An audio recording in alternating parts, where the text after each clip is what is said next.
Ser podcast. Hoy por hoy Magazine. Ser podcast. You never know when the wrong that you've done will backfire. Y Aitana Castaño, que sigue por ahí en su tierra. Venga, agentes dobles. ¿En qué vidas? La semana pasada hablábamos de los verbeneros, sí, de gente que tiene un oficio y luego en verano pues está dando concierto, verbena, así sin parar. 1, 2, 50, 30, 120. ¿En qué vida nos metemos hoy? Pues mira, hasta ahora, Pedro, estuvimos hablando con agentes dobles que, como dices, son músicos, también médicos, sí, también con agentes dobles que se dedican al mundo forestal, sí, que, si me permites, vamos a mandar un abrazo a Paco y Belén, nuestros primeros agentes dobles del verano, que él ya es profesor de filosofía y bombero forestal en la Comunidad de Madrid, y ella profesora de yoga y vigilante en una torre de incendios en Soria, sí, que me imagino que están teniendo un verano muy complicado, sí, sobre todo Paco en Madrid. Entonces, bueno, pues oye, estoy recuerdo para ellos. Pero bueno, en esta sección de agentes dobles no solo se va a hablar del ámbito laboral, se va a hablar de otras cosas. Hoy voy a decir mucho la palabra guajes, o guaje y guaja, que significa básicamente niño, niña. Pero yo que a mí si no, niño, niña no me sale, ¿vale? Entonces voy a decir mucho guaje y guaja. Dale. Vale, bueno, pues tú, hoy vamos a pasar del ámbito laboral y vamos a hacer un poco lo que lleve el ámbito vital. Tú imagínate, Pedro, que durante 2 veces al año te conviertes de repente en madre, padre, hermano, hermana, tía, tío, abuelo, abuela, de un guaje o una guaja que no conocías de nada hasta ese momento, pero que de repente pasa a ser parte de tu familia y está contigo durante unos meses. Pero de repente también pasa a formar parte de tu vida. Pasa en miles de familias en España a lo largo de los veranos, en julio y agosto, porque incorporan a sus vidas otros idiomas, otras culturas, otras comidas, sí. Y esto lo hacen gracias a los programas de acogida. Bueno, pues preséntanos a nuestra primera agente doble. Pues mira, mola muchísimo. Ella es Teresa Forniés García, nos escucha desde Durango y es fisioterapeuta de profesión y madre de acogida de Ahmed y Mahmoud, que son 2 guajes saharauis que le revolucionan el verano desde hace 4 años, y ella, por cierto, tiene 31 años. 31, 4, 26. Sí. Teresa, muy buenos días. Hola, Teresa. Hola, buenos días, Pedro, Aitana. ¿Qué tal? Oye, entonces, Ahmed y Mahmoud están contigo este verano. Eso es, Ahmed y Mahmoud, bueno, conmigo este verano ya llevan unos cuantos. Llevo 4 años acogiendo a primero a Ahmed, sí, que le saqué hace 4 años, y luego a Mahmoud, que es su hermano. Uh-huh. Y bueno, tuve la suerte de poder sacarle también, y lleva 2 años con nosotros. Claro, ¿sacarle de dónde? Que no hemos dicho de dónde vienen. Bueno, vienen de los campamentos de refugiados de Tinduf. Ajá. O sea que, digamos, la primera vez que acoges a Ahmed tendrías 26, 27 años. Eso es, 26 años. Ajá. ¿Y por qué das 26, ese paso? Si queréis, te cuento un poco cómo le conocí. Claro. Sí, cuéntanos. Mira, sí, porque es muy interesante yo la a los 25 años... Perdón, chicos, os pierdo. Nada. Cuéntanos la historia. Ahora. Mira, a los 25 años, pues me informé un poco acerca de lo que estaba pasando en el Sáhara, porque sí que es verdad que pues yo personalmente no sabía mucho acerca de ello, ni lo que les había ocurrido a estas personas. Me informé, me interesó y me metí en un voluntariado normal aquí en Durango, de donde estoy trabajando, y entonces allí fui monitora de un campamento de niños saharauis en una organización con la que colaboro, que se llama Río de Oro Durangaldea, que lo que hace es sacar a niños de colegios especiales, no de colegios ordinarios, o sea, niños que tienen pues algún tipo de capacidad especial. Uh-huh. En este caso conocí a Ahmed, que es sordo, le conocí en el campamento, y bueno, sentí que si yo al año siguiente sacaba a Ahmed del campamento, pues daba pie pues a que otro niño o otra niña pudieran venir a este. Yo acogiendo a uno dejaba una plaza libre en el campamento. Claro. Entonces así conocí a Ahmed. Y después el caso de Teresa y de Ahmed, claro, ya es peculiar por lo que nos está diciendo. Él lleva un niño de necesidades especiales. Claro, porque traer a los críos del Sáhara, en este caso, es una experiencia muy guapa, también a veces dura, pero también hay una responsabilidad. Esto lo hablamos Teresa y yo el otro día, porque en el caso de los niños saharauis llegan en verano y significa que tienen acceso aquí a muchos tratamientos médicos que de otra manera no serían posibles. Por ejemplo, Ahmed, gracias a que viene aquí, tiene un sonotone. ¿A que sí, Teresa? Hablábamos de eso el otro día. Eso es, sí. Bueno, no hay que olvidar lo que tú dices, poner como algo muy relevante que efectivamente las acogidas son experiencias personales que cada uno y cada una tenemos, pero no vamos como a poner eso en alto, sino que estos niños sí que es verdad pues que necesitan ayuda médica porque allí pues no hay tantos recursos y que bueno, es un poco, al final es como que España tiene esta responsabilidad histórica, ¿no? Porque al final esta gente lleva esperando un referéndum de autodeterminación 50 años y bueno, pues yo creo que les podamos sacar, que estos niños aquí tengan el acceso a tema médico e incluso sacarles de ese clima que en verano pues llegan hasta los 50 y tantos grados, pues bueno, yo creo que es súper importante. No solo como una experiencia vital, y animo a la gente a coger por eso. Oye, Teresa, ¿cómo es un día hoy, por ejemplo? Tu día hoy, pues con... una locura. ¿Por qué? Hoy una locura.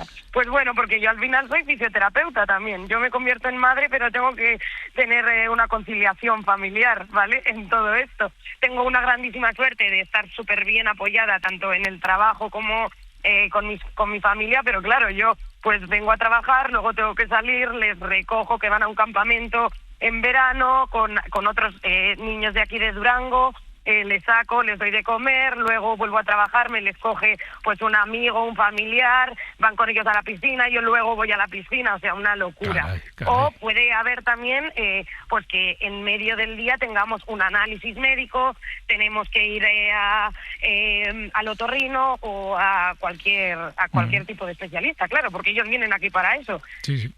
La llegada de los críos, la verdad es que trastoca a la persona que los trae, pero para bien, yo creo, y también a la familia, pero ahora lo decía Teresa, ¿no? Es importante tener esa red alrededor.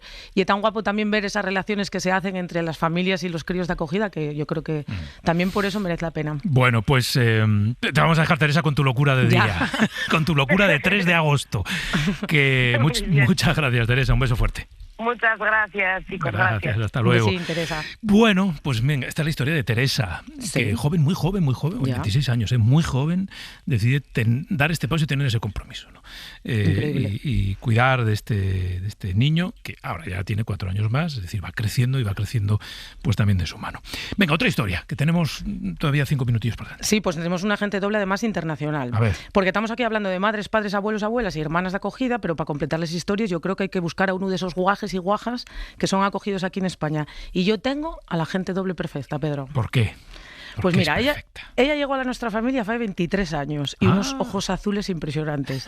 No sabía hablar castellano, pero en 15 días aprendió a cantar Ave María de Bisbal. Ahora ella nació en Usticolina, que es un pueblín del este de Bosnia-Herzegovina, pero nos escucha desde Alemania, muy cerca de Múnich. Ella es mi prima, Nermina Brailovic. Hola, Nermina, buenas. Hola, buenas. Hola, Pedro, hola, Aitana. Que tú ya eres la prima del alma de Aitana, ¿no? Pues sí, exactamente. Oye, ¿qué recuerdas porque hace 23 años, nos decía Aitana, ¿no? Que llegaste a su familia. Sí, yo tenía 9. 9, ajá. ¿Cómo fue? Bueno, en fin, con 9 años igual no tienes un recuerdo muy claro. Pues sí, que yo vivía en Sarajevo, en la capital, y que después de la guerra, pues mi padre dijo, bueno, aquí no podemos vivir porque... todo era gastos y entonces dijo, nos vamos al pueblo donde vivían antes de la guerra mis padres, que era Usticolina. Y yo llegué igual en abril y entonces ya en Usticolina ya existía esa asociación que llevaba a los niños de los Balcanes a España. Ajá. Y entonces la profesora un día, porque mi papá es inválido, perdió un cacho de pierna en la guerra. Sí. Entonces la profesora llamó a mi madre y le dijo, oye, mira que te digo, tenemos una plaza libre y me tienes que decir ahora mismo si ya o no, si tu hija quiere ir a España. Y os digo sinceramente, de aquella yo creo que mi mamá no sabía ni dónde está España. La profesora dijo, venga, que eso está muy bien, y entonces ella dijo que ya, que sí, que vamos. Que pero no me digáis que... Y entonces así empezó. Claro. No me digáis que escuchándola no parece prima mía, de verdad. Pero vamos, en fin, le falla un poco familia, el acento asturiano, total, pero bien, perfecto. No, y el acento asturiano... Antes tenía, yo creo que un acento mejor, pero llevo 4 años en Alemania y acabo de salir de la guardería donde hablo el alemán todo el día, Claro. y estoy aquí en el coche para hablar con vosotros y luego tengo que volver a Y dice, me dice, ¿A ya es que trabajar? igual, no sé si hablaré muy bien español. Digo, a ver. Vamos, en fin, de maravilla. Sí, bueno, la cosa empezó así. Yo llegué a España, a León, y bueno, yo todavía me acuerdo del día cuando bajamos las escaleras que teníamos un libro donde estaban escritas las frases quiero comer en bosnio y en el español, y yo tenía que decir esto. Y entonces ahí estaba Conchi, con ¿Que la emitía? que seguramente que ahora me está escuchando, y yo creo que Aitana no le había dicho que vamos No, a hablar. era sorpresa. Hoy. Claro. Le dije a todos, tenéis y que poner la entonces- radio. Sí, y entonces así llegué yo a Asturias sin ninguna palabra de hablar ni Pero nada, mira- y me acuerdo que era San Pedro cuando llegamos a Ah, qué buen Asturias, santo, y qué buen santo. así es cuando conocí a Aitana, me acuerdo perfectamente. Era en San Pedro y en los coches de choque. Sí. Y Yo teníais que era muy tímida. Tenías que ver a Nermina vestida de asturiana. Nosotros la poníamos de asturiana, de traje regional, y iba a cantar con las demás lo que nosotros llamamos la reverencia, que llegue a cantar a la Virgen del Rosario. Pero es que Nermina y su familia son musulmanes, entonces nosotros Sí. decían, es que nos la van a quitar, porque esta niña que hace aquí rezándole a la Virgen del Rosario.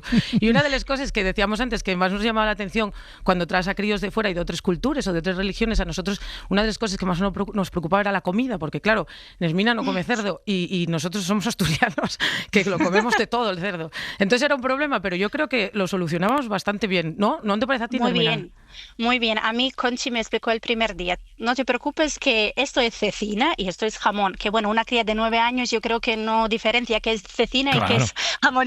Claro. Y entonces ella me lo dijo el primer día, yo no te voy en ningún momento vas a comer cerdo, y entonces íbamos al restaurante o a las barbacoas, que luego mis amigos también, todo era súper importantísimo decir que Nermina no come cerdo, y entonces me decían, pues mira, esto unes y lo otro lo puedes comer, y yo lo comía. Vamos, que para mí era, yo qué sé, ella me dijo que va a ser así, entonces fue así. Sí, Por tú ejemplo, confiaste en lo que- ella y ella en ti. Sí. Por ejemplo, el otro día hablé con mi mamá y mi mamá trabaja en un restaurante en Usticolina, en la cocina, y entonces me dice ella, tenemos mucho que hacer, que son las fiestas de mi pueblo. Y yo ni me di cuenta, porque en las fiestas de mi pueblo yo estuve igual una vez en toda mi vida, pero las fiestas de la Borbolla, que es donde nosotros estuvimos todo el verano, Sí. yo no las puedo olvidar. Es siempre el primer sábado de agosto. Y era como las fiestas de mi pueblo donde nací, se me olvidan. Es que Claro, no, porque no las celebrabas. Claro, y las fiestas de la Borbolla pues es algo que hasta hoy son las fiestas de mi pueblo. Mira, decía antes Aitana que en 15 días te aprendiste el Ave María de Bisbal.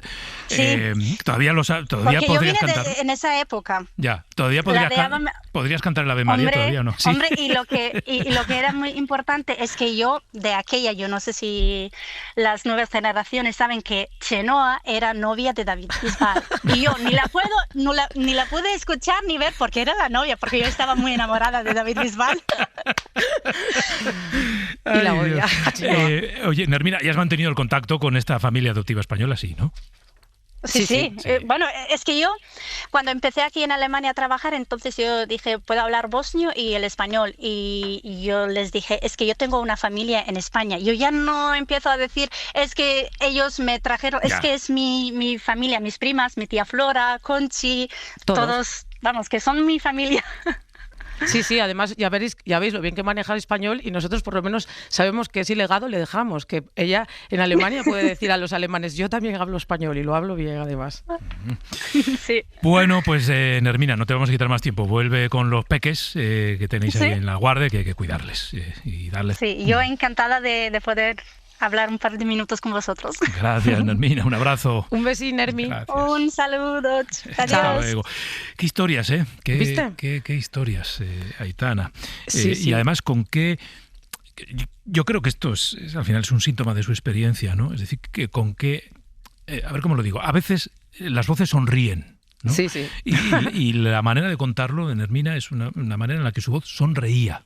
Yo no la estaba viendo, no sé cómo es, no conozco su rostro, sé que tiene los ojos muy azules, pero me la imaginaba hablando en el coche con una sonrisa de oreja a oreja y contando su experiencia con vosotros, ¿no? Tal cual. Yo le digo a todo el mundo que se lo esté pensando, que lo haga, porque es una fantasía pensar que tienes ya no solo a Nermin, a toda su familia, a Nermin, a Anis, a su madre, a sus hermanos, que su hermana vino también, es pensar que tienes una familia con la que no compartes nada de sangre en otro sitio del mundo. Sí. Yo en el Mundial iba con España, pero también iba con Bosnia, claro. Que lo sepa.